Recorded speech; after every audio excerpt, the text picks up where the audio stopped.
খুব ভুলভাল কিছু না ঘটলে, খুব খারাপ কিছু না ঘটলে টানা ব্যাক টু ব্যাক দুবার আইএসএল লিগ শিল্ড জয়ের পথে মোহনবাগান, এটা সবাই জানেন।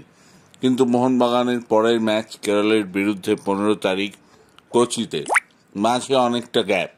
এটাই হোসে মলিনার একটা চিন্তার কারণ হতে পারে।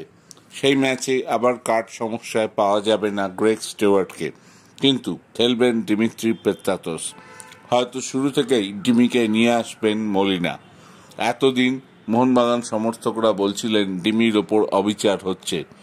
আসলে অবিচার হচ্ছে কি হচ্ছে না সেটা একজন লেম্যান বা একজন সমর্থকের ভূমিকায় আমরা যেভাবে দেখছি, কোচ হয়তো সেভাবে দেখেন না।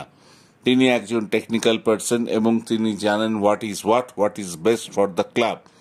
দিমিত্রি গত বছরে যে সার্ভিস দিয়েছিলেন, এবছর তুলনায় তিনি অনেকটা ম্রিয়মাণ। গতি কমেছে, আবার এটাও ঠিক তিনি সুযোগও কম পেয়েছেন। তবে আশা করা যায় কেরল ম্যাচে 15 তারিখ শুরু থেকে তিনি খেলবেন এবং স্টুয়ার্টের অভাব তিনি বুঝতে দেবেন না। তিনি যে জাত প্লেয়ার, তিনি যে মিস্টার মোহনবাগান এবং তিনি যে গুরুত্বপূর্ণ সময় জ্বলে উঠতে পারেন, সেটা আবার বুঝিয়ে দেবেন মোহনবাগানের গ্রিক গড। তো দেখা যাক কেরলের বিরুদ্ধে কেমন খেলেন দিমিত্রি।